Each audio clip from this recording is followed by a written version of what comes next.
कथे दो मावा बोलवे दो मावा बोलवे दो मावा बोलवे तुई थे बेनिया बनवे तुई थे बेनिया बनवे बेनिया बनवे तर कथे हतिया कहूँ कबर कथे तीना कथे हतिया कहूँ कबर तीना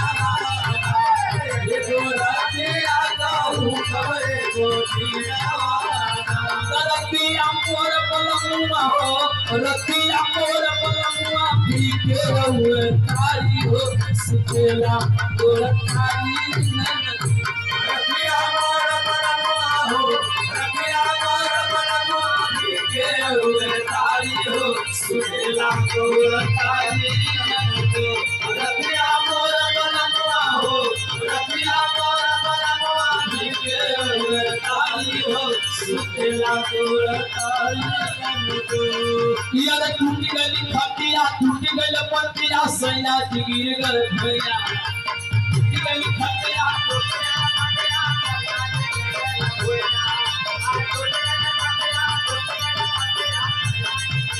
यार टूट गई खटिया टूट गई पतिया सैया गिर गए भैया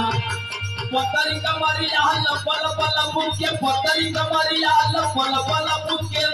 जैसे चले रेलिया गाड़ी हो सुतेला गोड़ तारी नदी हिरतिया मोर बनाना हो रतिया मोर बनाना के तारी हो रतिया मोर बनाना हो रतिया मोर बनाना के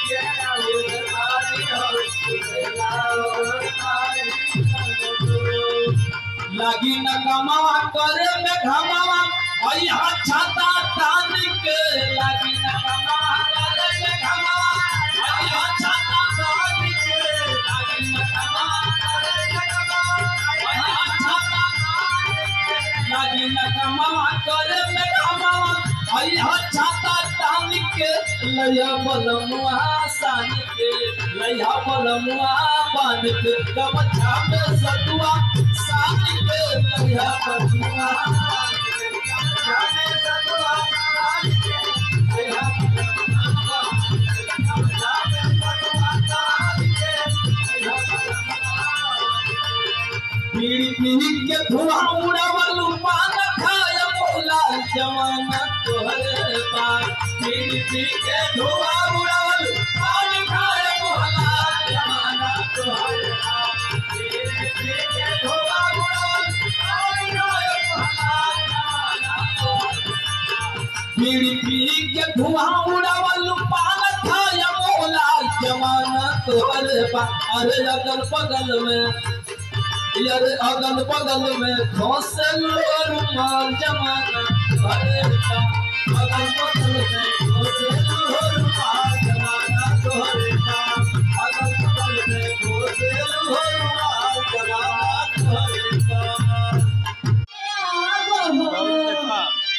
ये छताया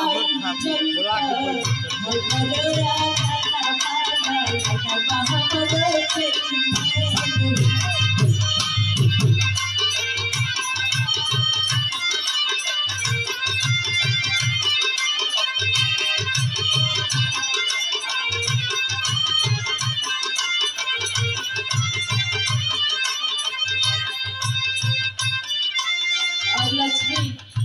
माता जी की तरफ से विजय लक्ष्मी पांडे जी की तरफ से ये आशीर्वाद बा वहाँ के नहीं है लेकिन एजा से मिलल है लेकिन ठीक बा तो सबका दापे दे ध्यान रखो आई से चाहे माता जी लेकिन सबका दापे दे आई बहुत सारी बात आई पुष्पहार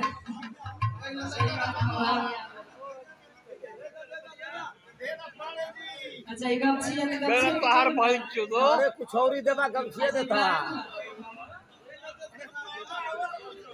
सही बात किशोर का स्टार है कर भाई चुदो बहुत सुंदर पुष्पहार भैया की तरफ से आशीर्वाद दी गई प्रणाम बा आई भाव आयो अरे बाबू को महीना कहा ऐसे कहेगा मास्टर अरे ये बबुआ के चुप करा दो चुप रहो बबुआ माई तो ना दे दे बबुआ काहे में रोता है माई का दूध नहीं होता है अरे महीना पिए तो मौसी खड़ी है ऐसे कहेगा मास्टर चिंता मामा रे आवा अपारे आवा नदिया किनारिया हो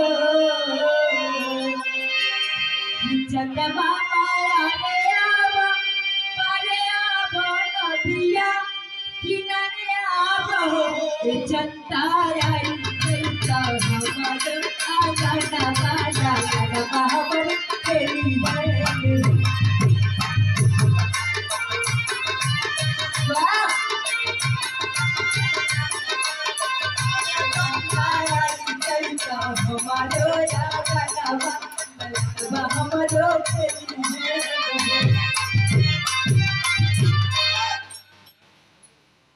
वाह ये लड़का का पुतला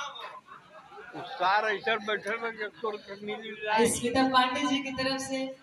सुबह से बात लेकर के फूफा अभी फूफा नहीं खड़ाई अरे सुनीता के हम बच्चे परिवार में आई हो बच्चे अच्छा सुनीता के है प्रमोद पाने का फूफा है प्रमोद के है ये जनता आई चैता हमारा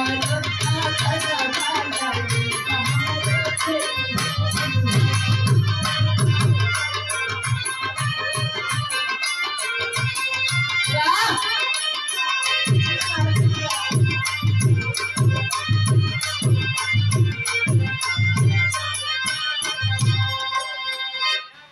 वो औरत चंदा मामा से घोरावा दिया औरत ना ये औरत अच्छा ये औरत एक मिनट खातिर मान लीजिए कि ये औरत ये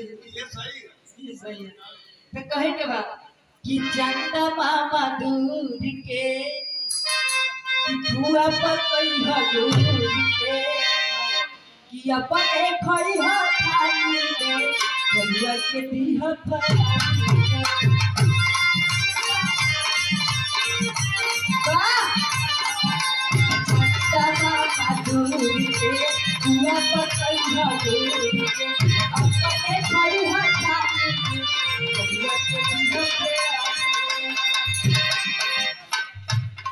कैसे के आई हमारे हो अपने हम नदिया किनारे हो कैसे के अरे आई अपारे आई नदिया किनारे आई हो तुलसीदा घेरनी है अरे दादा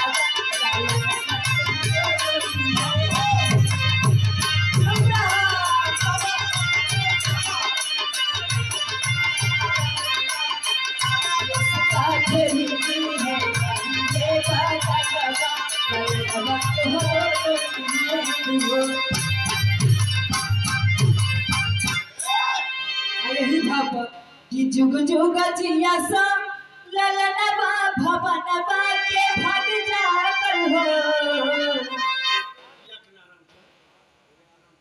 कि जुग जुग जिया सब ललनबा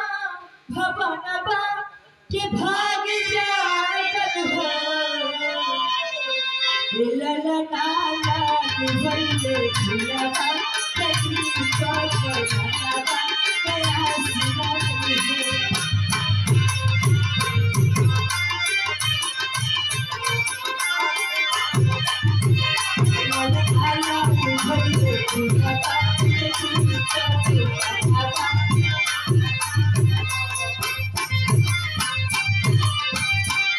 लेकिन कहे के बाद औरत कह दिया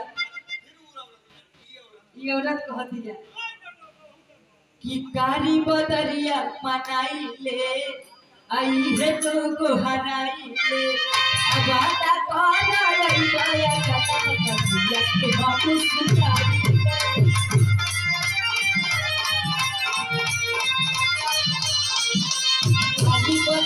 बनाई के तेरी है तुम बनाई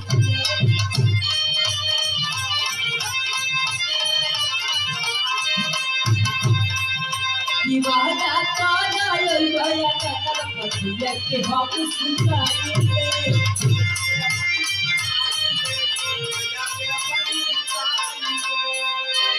कि दूधवा के खिलावा बनावे पानी प्याली में सजावे पानी हो कि दूधवा के खिलावा बनावे पानी प्याली में सजावे पानी हो तेरा लगा खाई दुहा कठरिया के साथ बाजा लगा तुम्हारे